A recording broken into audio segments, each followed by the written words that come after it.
Welcome बच्चों। अभी तक हमने देखा सुपरपोजिशन ऑफ वेव्स और उसका एक फिनोमेना जिसका नाम था स्टेशनरी वेव्स। स्टेशनरी वेव्स कैसे निर्माण होते हैं, उसका मैथमेटिकल एनालिटिकल ट्रीटमेंट भी हमने देखा, उसका इक्वेशन भी हमने देखा।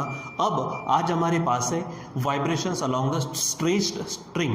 ये टॉपिक है। स्ट्रेच मतलब एकदम टाइट किया हुआ। समझो कि मान लीजिए कि ये दो पॉइंट्स है, इन दो पॉइंट्स के बीच में, ठीक है, ये पॉइंट ए है, पॉइंट बी है, या फिर आप बोल सकते हैं कि ये रिजिड सपोर्ट्स है और इनके बीच में हमने क्या कर दिया, एक स्ट्रिंग यानी आप तार बोल सकते हो, वायर बोल सकते हो, एकदम फिक्स कर दिया, टाइट कर दिया, उसमें कुछ ना कुछ टेंशन होगा, ठीक है। और अब आपने करना क्या है, इसके ऊपर वाइब्रेशंस तैयार करने, और वो वाइब्रेशंस इसके ऊपर जो तैयार होंगे उनके अलग अलग मोड हमको देखने, जैसे fundamental mode, second mode, third mode, और उसके बाद में जनरल फार्मूला वाइब्रेशन के संबंध में, जिसमें फ्रीक्वेंसी का फार्मूला हम देखने वाले, ठीक है। तो ये आज का टॉपिक है। तो सबसे पहले कंसीडर करो, क्या कंसीडर करेंगे, consider a stretch string between two points, या फिर consider a string fixed between two rigid supports, ठीक है। उसमें से लेट एल ले लेते, उसकी length of the string, L क्या है मान लीजिए, लेंथ ऑफ स्ट्रिंग है, ठीक है।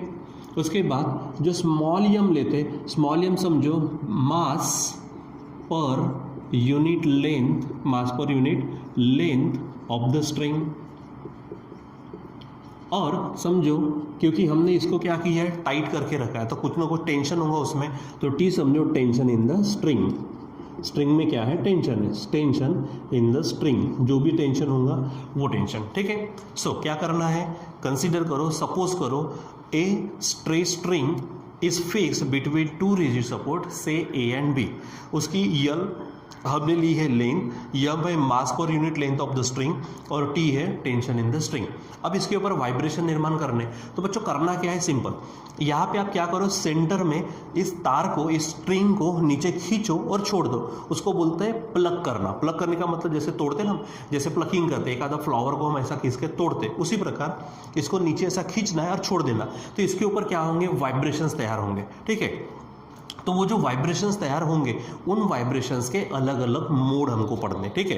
तो करना क्या है वाइब्रेशन तैयार करने के लिए, ठीक है। Suppose this string is plugged at the centre, then there are some vibrations along the string, ठीक है, and we have to see the different modes of vibration along that string, ठीक है। तो उसमें से पहला है हमारे पास, हम पढ़ेंगे पहला फंडामेंटल मोड ऑफ वाइब्रेशंस। क्या बोलेंगे हम, fundamental mode of vibrations, fundamental mode of vibrations, ठीक है। सो इसमें क्या होने वाला है कि जो हमारा जो पूरा का पूरा स्ट्रिंग है ए और बी में फिक्स, उसके ऊपर लूप्स, देखो जब वाइब्रेशंस तैयार होंगे तो इस तरह से उसके ऊपर क्या होंगे, वाइब्रेशंस तैयार होंगे, फिर यहाँ से इस तरह से लूप्स दिखेंगे हमको। क्यों, क्योंकि यहाँ वाइब्रेशन जब जाएंगे तो मान लीजिए कि वेव इधर जा रही, रिटर्न होकर इधर वापस आएंगे, और दो अलग अलग अपोजिट डायरेक्शन में वेव्स आती, तो आपको ऐसे स्टेशनरी वेव्स मिलेंगे जिसमें लूप्स मिलेंगे। तो ये लूप के अनुसार हम उसके अलग अलग मोड्स पढ़ते,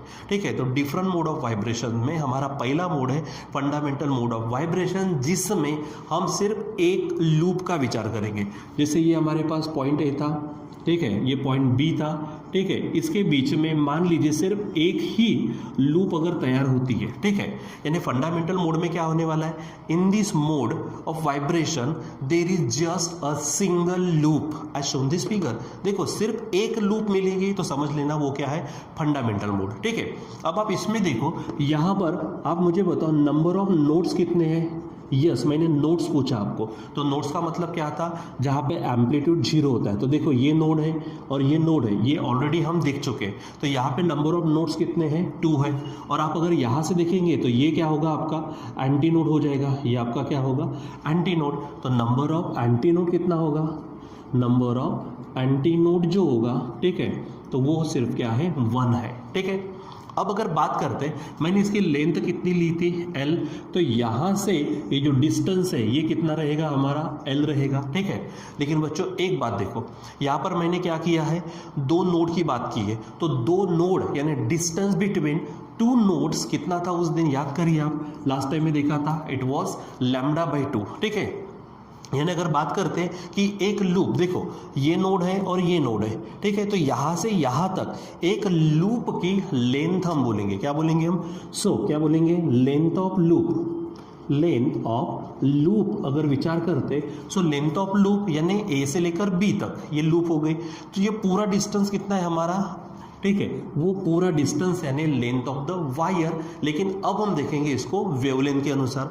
तो लेंथ ऑफ द लूप का मतलब क्या है? Distance between two nodes. तो दो नोड्स के बीच में जो डिस्टेंस रहता, क्या कहा था मैंने वो?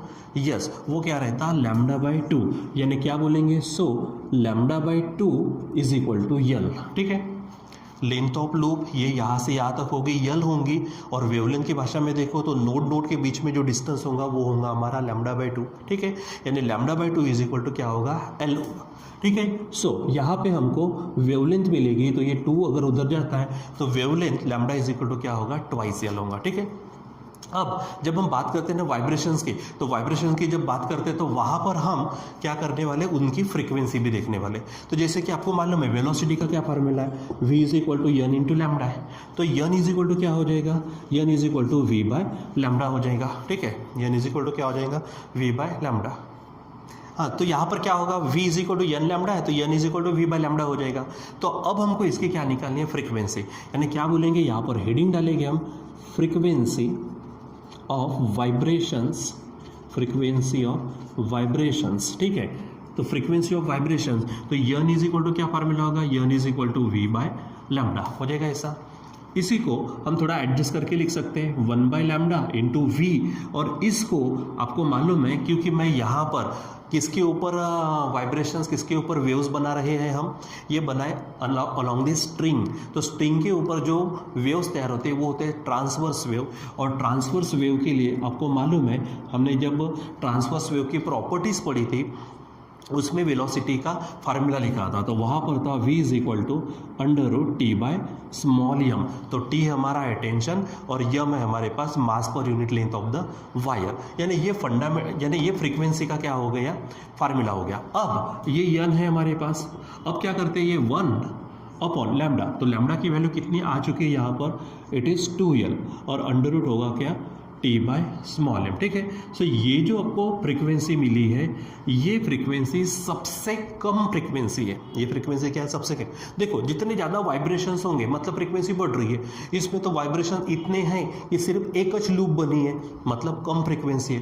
तो हम इसको बोलेंगे this is the lowest frequency, this is the lowest frequency, this is the lowest frequency of vibrations. और वाइब्रेशंस किसके ऊपर हो रहे? अलोंग द स्ट्रिंग, ठीक है। कॉल्ड एज, इसी को हम नाम देंगे कॉल्ड एज फंडामेंटल फ्रीक्वेंसी। इसको क्या कहेंगे हम? फंडामेंटल फ्रीक्वेंसी, ठीक है। या फिर और इसको हम नाम देंगे फर्स्ट हार्मोनिक। क्या नाम देंगे इसको हम? फर्स्ट हार्मोनिक, ठीक है। हार्मोनिक और ओवरटोन हम बाद में देखने भी वाले, ठीक है। ये क्या है? सबसे कम फ्रीक्वेंसी होगी, जिसको हम क्या कहेंगे? फंडामेंटल फ्रीक्वेंसी और फर्स्ट हार्मोनिक, ठीक है बच्चों। तो ये हमारी frequency of vibrations first mode में, ठीक है। तो जैसे कि हमारे पास हेडिंग थी कौन सी? Vibrations along the stretch string, मतलब एक स्ट्रिंग को हमने स्ट्रेच कर दिया 2 रिजिड सपोर्ट के बीच में, ठीक है। उसके बाद में हमने क्या किया? उसको बीच में से सेंटर में से प्लग किया, उसके ऊपर वाइब्रेशंस निर्माण हुए, और वाइब्रेशंस के अलग अलग मोड पड़ रहे, जिसमें से पहला मोड है फंडामेंटल मोड। फंडामेंटल मोड का मतलब इसके ऊपर मान लेते कि सिर्फ एक ही क्या हुई है? लूप तैयार हुई है। तो सिंगल लूप अगर है, ठीक है, यानी क्या कहेंगे? फंडामेंटल मोड ऑफ वाइब्रेशन में इन this mode of vibration only 1 loop is form. वहाँ पे लिख भी देता हूँ मैं क्या? इन दिस मोड, ठीक है, इन दिस मोड, ठीक है, क्या? ओनली 1 लूप इज फॉर्म्ड, ठीक है। तो इसमें एक लूप तैयार होती है, और एक लूप की अगर बात करते हैं, सिंपल 1 लूप की अगर बात करते हैं, तो यहाँ पे क्या होंगे? 2 एंटी नोड और 2 नोड और एक एंटी नोड तैयार होगा, ठीक है। एंटी नोड जहाँ पे मैक्सिमम डिस्प्लेसमेंट होता है, मैक्सिमम एम्पलीट्यूड होता है, और नोड जहाँ पे एम्पलीट्यूड 0 होता है, ठीक है। तो 2 नोड और एक एंटी नोड तैयार होगा, ठीक है। फिर उसके बाद हमको क्या करना है कि हमको यहाँ पर फ्रीक्वेंसी निकालनी है। तो फ्रीक्वेंसी के लिए पहले हम वेवलेंथ निकालेंगे और वेलोसिटी, वेवलेंथ का कनेक्शन बना देंगे तो फ्रीक्वेंसी मिलेंगी। तो उसके लिए पहले हमने इस पूरे लूप की लेंथ जानना चाहा। तो अगर हम प्रैक्टिकली अगर देखेंगे तो स्ट्रिंग की जितनी लेंथ होंगी उतनी इस लूप की क्या होंगी, लेंथ, यानी length of loop is equal to क्या होगा, एल होगा। लेकिन अब मैं उसको देखता हूँ किसके नज़र से, वेवलेंथ के। तो आपको सबको मालूम है जैसे कि अगर यहाँ पे इस तरह से है तो ये यहाँ से यहाँ तक हमारे पास कंप्लीट एक वेव होती है, तो इसको हम लैम्डा कहते हैं। तो यहाँ पर आप देखो बोला हाफ पार्ट है, ऐसा हाफ पार्ट है और नीचे में ऐसा आया, तो यहाँ पर क्या हो जाएगा, लैम्डा बाय 2। तो वन लूप के लिए लेंथ ऑफ लूप क्या होगा, लैम्डा बाय 2, ठीक है। तो lambda by 2 is equal to L, so lambda is equal to क्या होगा, ट्वाइस एल। सो यहाँ से अब फ्रीक्वेंसी ऑफ वाइब्रेशंस, तो n is equal to v by lambda, मतलब 1 बाय लैम्डा इंटू वी, और वी ट्रांसवर्स वेव के लिए वी होता है हमारे पास root of T by M, ठीक है। सो फाइनली हमको जो वैल्यू मिलेगी, लैम्डा की वैल्यू अगर 2l रखते हैं तो एन इज इक्वल टू होगा 1/2l root of T by M, ठीक है। और ये सबसे कम फ्रीक्वेंसी, इससे कम फ्रीक्वेंसी होगी नहीं, हाँ इससे ज़्यादा होगी लेकिन इससे कम फ्रीक्वेंसी नहीं होने वाली। इसलिए क्या कहेंगे, this is the lowest frequency, जो भी रहेंगे लेकिन इससे कम नहीं होगी, क्योंकि अगर लूप्स वहाँ पे वाइब्रेशंस तैयार हो रहे हैं, अगर वहाँ पे लूप्स तैयार हो रहे हैं, अरे तो कम से कम एक लूप तो तैयार होंगी, आधी लूप ऐसा कोई थोड़ी तो बोलने वाले हम, ठीक है। तो कम से कम एक लूप, उसकी जो फ्रीक्वेंसी है that will called as the fundamental frequency और फर्स्ट हार्मोनिक, ये आपको ध्यान में रखना है, ठीक है। अब जैसे कि हम मोड को बढ़ाते जाएंगे, जैसे मैंने कहा आपकी फंडामेंटल मोड यानी पहला मोड यानी जिसमें एक लूप, अब दूसरा अगर विचार करते हैं, ठीक है, तो सेकंड मोड ऑफ वाइब्रेशन, जैसे ये फंडामेंटल मोड ऑफ वाइब्रेशन है, इसको फर्स्ट मोड भी बोल सकते हो, ठीक है, फर्स्ट मोड, ठीक है, और फंडामेंटल मोड ऑफ वाइब्रेशन। अब हम लेंगे यहाँ पर second mode of vibration, second mode of vibrations. तो सिंपल आपको ध्यान में क्या रखना है, देखो फंडामेंटल मोड में 1 लूप, सेकंड मोड फंडामेंटल का नाम है फर्स्ट, तो फर्स्ट में 1 लूप, तो सेकंड में क्या होंगे 2 लूप्स। देखो length of wire, length of string उतनी ही है, ठीक है, ये कम ज़्यादा होने वाली नहीं है, लेकिन इसके ऊपर एक लूप तैयार हुई, अब इसके ऊपर क्या होगी, 2 लूप तैयार होंगे, ठीक है, इसके ऊपर कितने होंगे, 2 लूप तैयार। फिर से अगर हम बात करते हैं तो ये यहाँ से यहाँ तक length of wire and string थी, वो तो यल रहनी ही है, लेकिन अगर बात करते अब इसकी, ठीक है, तो यहाँ पे कितनी लूप्स तैयार हो गई है, 2 लूप, ठीक है। तो सिंपल ध्यान में कैसे रखना है, जैसे इन this mode of vibration 2 loops, ठीक है। तो यहाँ पर पॉइंट वाइज ध्यान में रखो, नंबर ऑफ लूप्स कितनी होंगी, तो यहाँ पे 2 होंगे। नंबर ऑफ नोड्स का विचार करो, तो नोड्स कितने तैयार होंगे, तो देखो ये एक नोड, ये दूसरा नोड, ये तीसरा नोड, तो नंबर ऑफ नोड्स हो गए 3। नंबर ऑफ एंटी नोड्स की बात करते हैं, नंबर ऑफ एंटी नोड की अगर बात करते हैं, एंटी नोड्स, तो वो यहाँ पर एंटी नोड्स हो जाएंगे हमारे, देखो एंटी नोड्स यानी जहाँ पे मैक्सिमम डिस्प्लेसमेंट होता है, तो ये एक होगा, ये दूसरा होगा, यानी यहाँ पर 2 एंटी नोड्स होंगे, ठीक है। अब जैसे यहाँ पर हमने लिया नंबर ऑफ नोड्स 2, यहाँ पर कितने हैं हमारे पास 3, यहाँ पे एंटी नोड है 1, यहाँ पे एंटी नोड है 2, ठीक है। अब हम लेंगे यहाँ पर लेंथ ऑफ लूप, ठीक है। सो लेंथ ऑफ लूप हम यहाँ पर लेंगे लेंथ ऑफ 1 लूप, यहाँ पे क्या कहेंगे हम, लेंथ ऑफ 1 लूप। अब यहाँ पे 1 शब्द इसलिए डाला क्योंकि यहाँ पर डालने की जरूरत नहीं, क्योंकि यहाँ पे एक ही है, यहाँ पर हमारे पास 2 लूप्स है, इसलिए हम एक लूप की लेंथ चाहते। अब देखो यहाँ से यहाँ तक अगर पूरा अगर जाते हैं तो ये पूरी की पूरी लेंथ कितनी है, L है, लेकिन इसमें 2 लूप्स है, हमें तो एक लूप की ही लेंथ चाहिए, तो हम इसको आधा कर देंगे तो क्या बनेगी, एक लूप की लेंथ मिलेगी, तो ये पूरा का पूरा आधा हो जाएगा, मतलब जो पूरी L है वो आधी हो जाएगी, ठीक है। यानी लेंथ ऑफ 1 लूप अगर लेंथ ऑफ स्ट्रिंग के हिसाब से देखें तो L/2 होगा। अब हम देखते हैं इसको वेवलेंथ के हिसाब से, तो अब देखो ना लेंथ ऑफ 1 लूप है, तो 1 लूप का मतलब क्या, डिस्टेंस बिटवीन 2 नोड्स, तो डिस्टेंस बिटवीन 2 नोड्स कितना होता है, λ/2।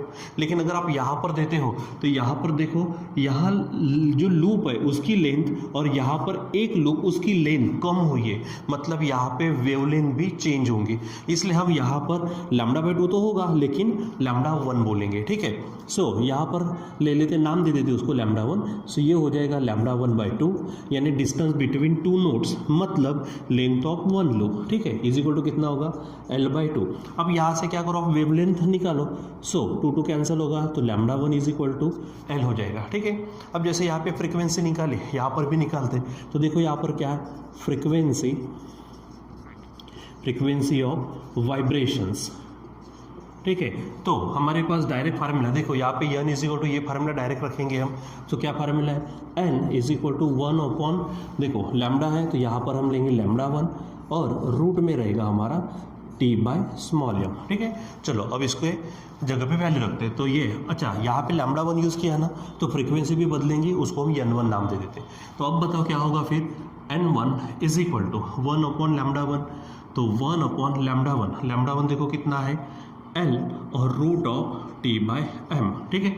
चलो अब इसको थोड़ा और सॉल्व करते, तो इसको मैं थोड़ा एडजस्ट करता हूँ। देखो यहाँ पर मैं 1 अपॉन 2l लेता under root t by m, हमने यहाँ पे ज़्यादा का क्या लिया, 2 ले लिया, लेकिन इससे तो हमारे स्टेप बिगड़ेंगे, कुछ बिगड़ता नहीं। अगर मैं यहाँ पे मल्टीप्लिकेशन में भी क्या ले लूँ, 2 ले लूँ, ठीक है। मतलब यहाँ पे हमने 2 की अरेंजमेंट की। अब इस 2 को थोड़ा छोड़ दो, तो ये इतना पोर्शन देखो आप, 1 upon 2l root of t by m, ये तो यही है ना n, मतलब इसके जगह पे पूरा क्या रखेंगे हम, n। सो हमारे पास होगा n1 इज इक्वल टू, ये 2 अलग है और ये पूरा पोर्शन का मतलब n, ठीक है। सो ये जो हमको फ्रीक्वेंसी मिलेगी कौन से मोड में, सेकंड मोड ऑफ वाइब्रेशंस में, ये फ्रीक्वेंसी आप देखो इस फ्रीक्वेंसी के डबल है, ठीक है। सो इसे हम नया नाम देते हैं। जैसे यहाँ पर हमने इसको क्या नाम दिया, ये लोवेस्ट है, सबसे कम, ये उससे डबल है, ठीक है। तो इसको फंडामेंटल फ्रीक्वेंसी या फिर फर्स्ट हार्मोनिक कहेंगे। उसी प्रकार इस फ्रीक्वेंसी को हम नाम देते, this frequency is called as second harmonic, ठीक है। इसको क्या कहेंगे हम, सेकंड हार्मोनिक, इधर लिख देता हूं मैं, सेकंड हार्मोनिक और फर्स्ट ओवरटोन। ये जो हार्मोनिक है और ओवरटोन है, ये हम शब्द बाद में देखने भी वाले, ठीक है। सो अब देखो इसको क्या, ये इधर के जो है राइट हैंड साइड में जो ट्वाइस एन है, तो ये 2 के हिसाब से आप हार्मोनिक का नाम देंगे, और इधर में जो सफिक्स है लेफ्ट हैंड साइड में, उसके अनुसार आप ओवरटोन का नाम देना, इतना ध्यान में रखना, ठीक है। तो इस फ्रीक्वेंसी, ये फ्रीक्वेंसी देखो थोड़ी ज़्यादा है, ये सबसे कम है, इससे कम फ्रीक्वेंसी नहीं होगी, क्योंकि कम से कम एक लूप तो हमको मिलेगी। तो वो एक लूप के अनुसार जो फ्रीक्वेंसी है वो फंडामेंटल सबसे कम, द लोवेस्ट फ्रीक्वेंसी। अब फ्रीक्वेंसी यहाँ पे बढ़ते जाएंगे, जैसे यहाँ पर हमारे पास है 2 लूप्स है, अब इसके बाद आप देखेंगे उसमें 3 लूप्स, उसके बाद 4, 5 ऐसे बढ़ते जाएंगे, यानी फ्रीक्वेंसी वहाँ पर बढ़ते ही जाने वाली है, ठीक है। तो ध्यान में रखना कि इस फ्रीक्वेंसी को क्या कहेंगे हम, फर्स्ट ओवरटोन या फिर सेकंड हार्मोनिक, ठीक है। चलो ये सेकंड मोड हो गया। अब हम देखते हैं दूसरा, आगे में थर्ड मोड ऑफ वाइब्रेशंस, तीसरा पॉइंट समझो, ये हमारा सेकंड पॉइंट। अब देखो जैसे कि फंडामेंटल मोड है जिसका नाम दिया था फर्स्ट मोड, ठीक है। यहाँ पर है सेकंड मोड, यहाँ पे 1 लूप, यहाँ पे 2 लूप। अब क्या होगा, उतनी ही जगह में हमें 3 लूप्स मिलेंगी, ठीक है। देखो यहाँ पर क्या होगा, ये हमारे पास है, ये ए और बी के बीच में हमने क्या किया था, स्ट्रिंग को टाइट कर दिया था। अब इसके ऊपर हमको कितनी लूप्स मिलेंगी, 1, 2, 3, इस तरह से आप लूप बता दीजिए यहाँ पर, ठीक है। तो आप अगर काउंट करेंगे तो यहाँ पर देखो 1, 2, 3, 4, यहाँ पे कितने नोट्स मिल रहे हैं, 4, लूप्स कितनी है, 3। और एंटी नोट की बात करते हैं तो 1, 2, 3, यहाँ पर क्या मिलेगा, 3 एंटी नोट्स मिलेंगे, ठीक है। यानी यहाँ पर क्या कहेंगे, जैसा वहाँ नंबर ऑफ लूप्स कितना ध्यान में रखेंगे, 2, उसके बाद यहाँ पे नंबर ऑफ लूप्स है 3 है, उसके बाद नंबर ऑफ नोट्स ध्यान में रखो, तो नंबर ऑफ नोट्स कितने होंगे, 1, 2, 3, 4, ठीक है। और फिर नंबर ऑफ एंटी नोट्स जो होंगे, तो देखो 1, 2, 3 यहाँ पर होंगे।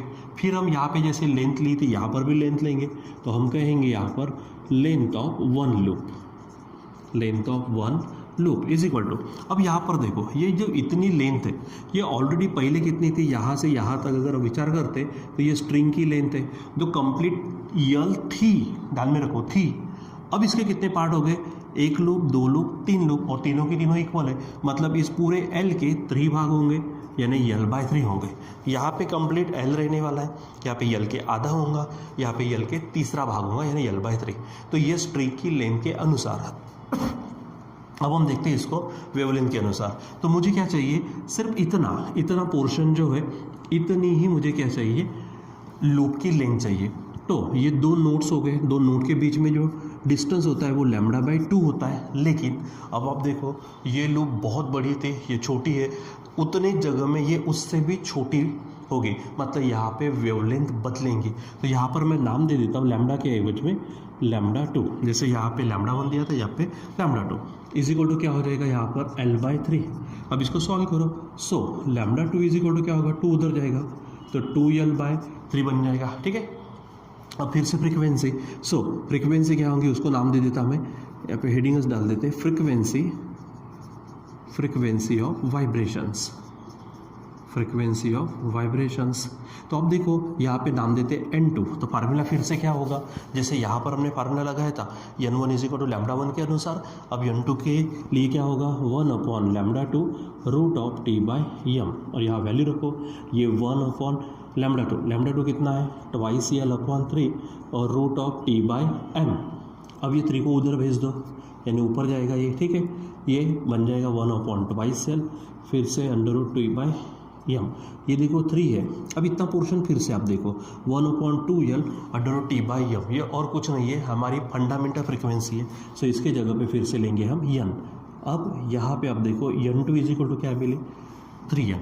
अब जैसे कि यहाँ पे सिर्फ n था, ये फंडामेंटल फर्स्ट फ्रीक्वेंसी है यानी फर्स्ट हार्मोनिक। यहाँ पर देखो तो इधर के अनुसार डबल था तो सेकंड हार्मोनिक, और इधर के अनुसार फर्स्ट ओवरटोन। वैसे यहाँ पर होगा ये थर्ड हार्मोनिक, इधर के अनुसार सेकंड ओवरटोन। तो इसको नाम देंगे this frequency is called as हम इसको नाम देंगे थर्ड हार्मोनिक और फर्स्ट ओवरटोन, ये ध्यान में रखो। ठीक है, अब थोड़ा सा हम इसको जनरल भाषा में निकालते हैं। देखो इसको क्या कहूँगा मैं, थर्ड हार्मोनिक और फर्स्ट ओवरटोन। ठीक है, इन जनरल क्या बोलेंगे हम, इन जनरल। अब देखो जैसे कि यहाँ पे हमारे पास है सेकंड हार्मोनिक है, फर्स्ट ओवरटोन है, यहाँ पे क्या है थर्ड हार्मोनिक सेकंड ओवरटोन। मतलब अगर बात करते तो इधर साइड में जो नंबर है यहाँ पे सफिक्स उससे एक कम है, तो हम क्या करते हैं कि यहाँ पे फ्रीक्वेंसी ऑफ, ठीक है, यानी जो पीथ हार्मोनिक है उसकी फ्रीक्वेंसी, ठीक है, यानी क्या बोलेंगे इन जनरल फ्रीक्वेंसी ऑफ, जैसे ये यहाँ पर देखो ये फर्स्ट मोड के, ये हमारे पास है सेकंड मोड के, ये हो गई थर्ड मोड के लिए, यहाँ पर आप पीथ मोड ले सकते हैं यहाँ पर। ठीक है, in general frequency of pith mode of vibrations.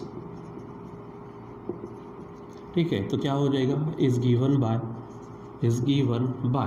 क्या कहा मैंने, देखो सेकंड कहा तो ये यानी सेकंड हार्मोनिक के लिए, थर्ड हार्मोनिक के लिए तो पीथ मोड में क्या होगा पी हार्मोनिक होंगे, यानी यहाँ पे मैं पी एन कहूँ तो जैसे यहाँ पे 2n है तो एक कम है, 3n है तो ये कम है, यहाँ पे pn है तो यहाँ पे n p-1 ले लेता हूँ, यानी आप यहाँ पर बोलेंगे पीथ हार्मोनिक और p-1 तक ओवरटोन। ठीक है, यानी जितने हार्मोनिक है यहाँ पर उससे एक कम ओवरटोन है, और यहाँ पे जो वाइब्रेशंस अलॉन्ग द स्ट्रिंग होते हैं यहाँ पे सभी के सभी हार्मोनिक्स प्रेजेंट होते हैं। ठीक है, जैसे कि अगर बाद में हम पढ़ने वाले हैं air column in the pipe, वहाँ पर कौन से पाइप में दो तरह के पाइप होंगे, एक pipe close eight one and और एक pipe open at both ends. तो वहाँ पे अलग अलग कंडीशन के अनुसार किसी में ऑल हार्मोनिक्स प्रेजेंट होंगे तो किसी में ऑड ही अलग रहते हैं, प्रेजेंट रहते हैं। तो वो सब हम देखने वाले हैं बाद में। तब तक के लिए बाय।